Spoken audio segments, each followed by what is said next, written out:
Quando atacavam o apóstolo Paulo e a sua autoridade era questionada, ele destacava as graças que Deus lhe havia concedido e dava testemunho dos sofrimentos que havia sofrido por Cristo. Seu próprio povo o açoitou 5 vezes e o perseguia continuamente. Os pagãos o apedrejaram. O apóstolo, em defesa do Evangelho, não hesitou em falar dos dons extraordinários que havia recebido, incluindo visões e revelações, quando era considerado de pouco valor espiritual. Finalmente, sabemos que quando ele chegou a Jerusalém, o sinédrio religioso procurou matá-lo. Cada etapa da sua vida foi acompanhada por um conflito agudo com os inimigos de Cristo, com o espírito do farisaísmo e com o espírito do paganismo, isto é, com a falsa espiritualidade. Em uma situação semelhante, como um fiel guerreiro de Cristo, encontra-se o arcebispo Viganò. Durante quase meio século, trabalhou a serviço do Vaticano e teve acesso aos mais altos círculos.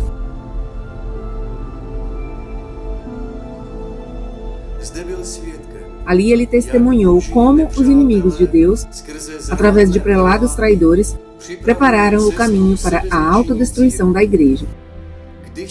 Agora que o arquiherege Bergoglio tenta criar a impressão, através de uma farsa judicial, de que expulsa o arcebispo da Igreja Católica pelo chamado crime de cisma, este levanta a voz e explica os problemas mais graves da Igreja. Suas palavras são um testemunho da devoção a Cristo e ao seu corpo místico. Ele não está preocupado em se defender, mas em defender a Igreja. Ao mesmo tempo, mostra como o veneno espiritual penetrou nas profundezas da Igreja através da maçonaria, da corrupção e da sodomia. Escutemos o seu testemunho. L'occasione che mi ha condotto allo scontro con i miei superiori ecclesiastici iniziò quando ero delegato per le rappresentanze pontificie, poi come segretario generale del governatorato e infine come nunzio apostolico negli Stati Uniti. La mia guerra alla corruzione morale e finanziaria scatenò la furia dell'allora segretario di Stato Cardinal Tarcisio Bertone, quando, conformemente alle mie competenze di delegato per le rappresentanze pontificie, denunciai fin da allora la corruzione del Cardinal McCarrick e mi opposi alla promozione all'episcopato dei candidati corrotti e indegni presentati dal segretario di Stato, il quale mi fece trasferire al governatorato perché gli impedivo, e cito, di fare i vescovi che lui voleva.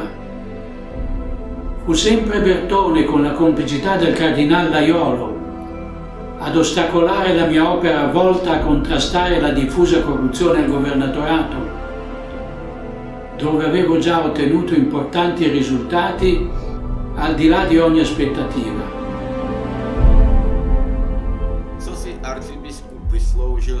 O que o arcebispo ganhou pela sua fidelidade a Cristo e à Igreja, dos prelados corruptos que eram, de fato, instrumentos dos maçons e perseguiam o objetivo oposto, ou seja, a desintegração gradual da Igreja, tudo no espírito do Vaticano II? O que aconteceu depois? O arcebispo Viganò continua. Furono ancora Bertone e Laiolo a convincere Papa Benedetto a cacciarmi dal Vaticano e inviarmi negli Stati Uniti. Là mi ritrovai a dover fronteggiare le turpi vicende del Cardinal McCarrick, compresi i suoi pericolosi rapporti con esponenti politici dell'amministrazione Obama-Biden e a livello internazionale, che non esitai a denunciare al segretario di Stato Parolin, che non ne tenne in alcun conto.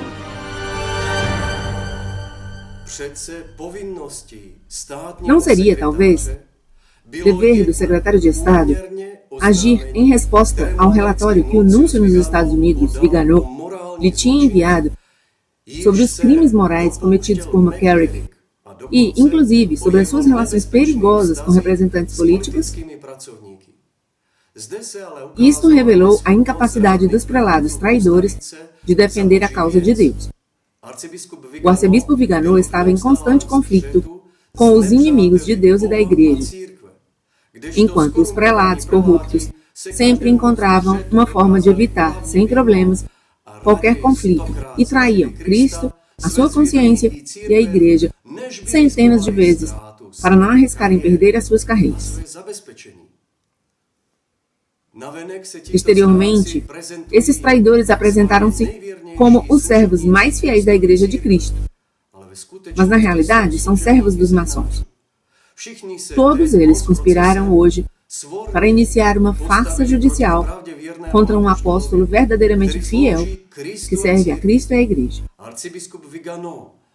Na luta da sua vida pela purificação da Igreja, o arcebispo Viganò adquiriu uma experiência que o levou a captar o contexto oculto, como ele mesmo testemunha.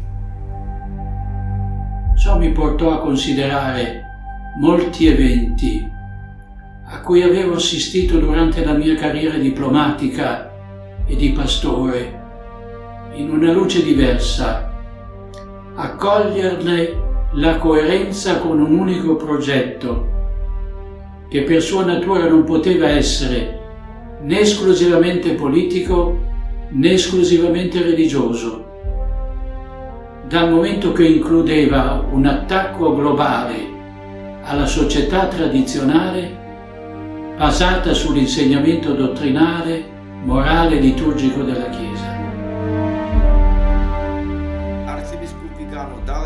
O arcebispo Viganò continua explicando a razão pela qual um apreciado núncio apostólico se tornou um arcebispo incômodo.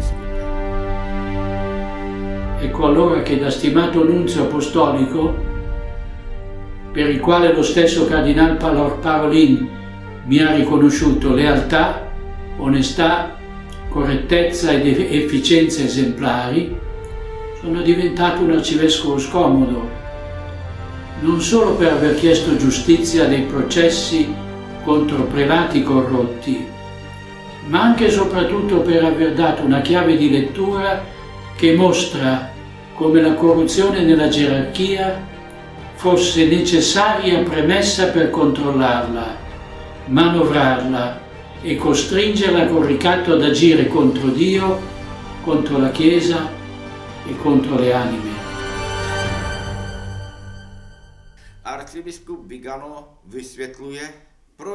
O arcebispo Viganò explica por que, depois do Concílio Vaticano II, os homens fiéis de Deus não foram escolhidos como bispos, mas sim sacerdotes corruptos e sem escrúpulos. A corrupção dos altos prelados da Igreja é um pré-requisito no plano dos maçons para poder chantageá-los. Fazem o mesmo com os líderes políticos dos estados. Questo modus operandi che la massoneria aveva descritto minuziosamente prima di infiltrarsi nel corpo ecclesiale è speculare a quello adottato dalle istituzioni civili, dove i rappresentanti del popolo, specialmente ai più alti livelli, sono in gran parte ricattabili perché corrotti e pervertiti. La loro obbedienza ai deliri dell'elite globalista conduce i popoli alla rovina, alla distruzione, alla malattia, alla morte. E alla morte non solo del corpo, ma anche a quella dell'anima.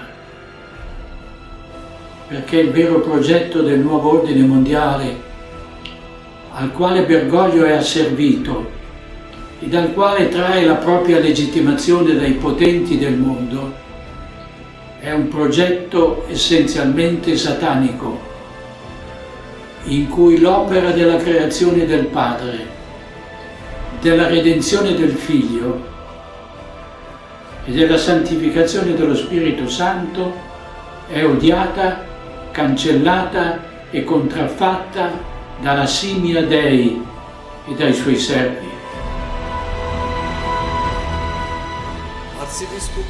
O arcebispo aponta o pano de fundo espiritual da luta do reino das trevas contra o reino de Deus. Recorda a profecia de Nossa Senhora de La Salette, de 1846, na qual a Mãe de Deus previu que Roma perderá a fé e se tornará a sede do Anticristo. O terceiro segredo de Fátima revela também essa profunda decadência. O arcebispo diz: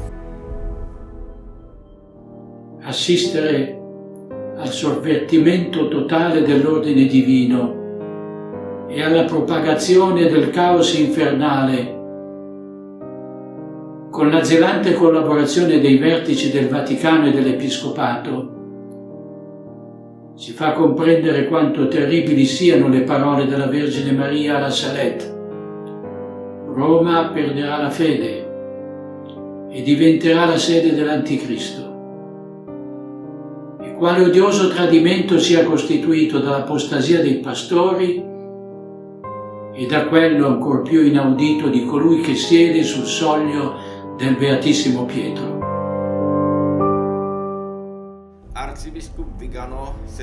O arcebispo Viganò olha com o coração sangrando a dolorosa traição de muitos, demasiados prelados, e confessa que se permanecesse calado diante dessa traição, violaria o juramento que prestou no dia da sua ordenação.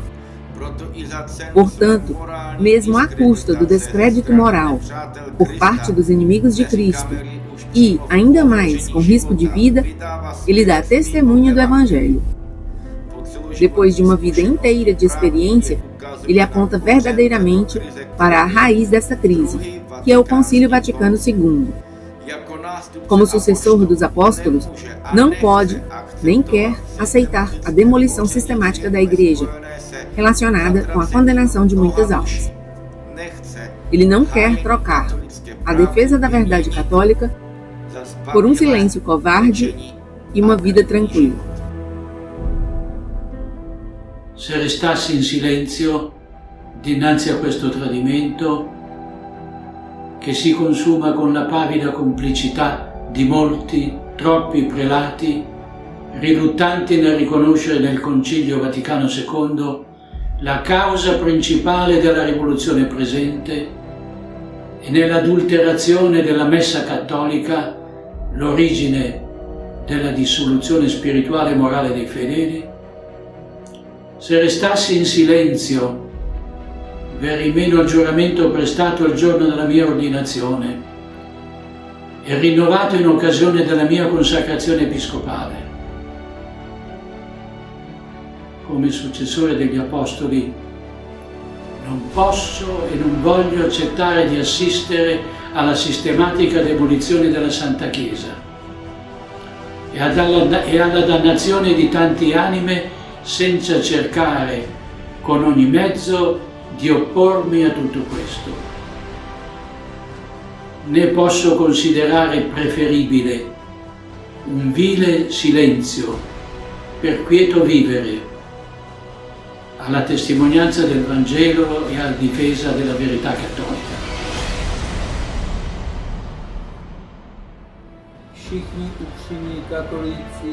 Todos os católicos sinceros damos graças a Deus por ter nos dado um testemunho de fé tão corajoso como o arcebispo Viganò nestes tempos difíceis.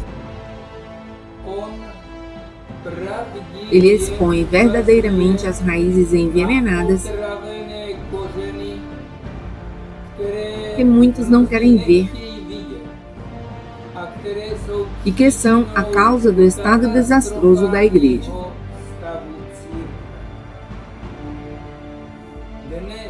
Hoje, os padres e bispos têm até de abençoar um dos pecados mais graves, a sodomia.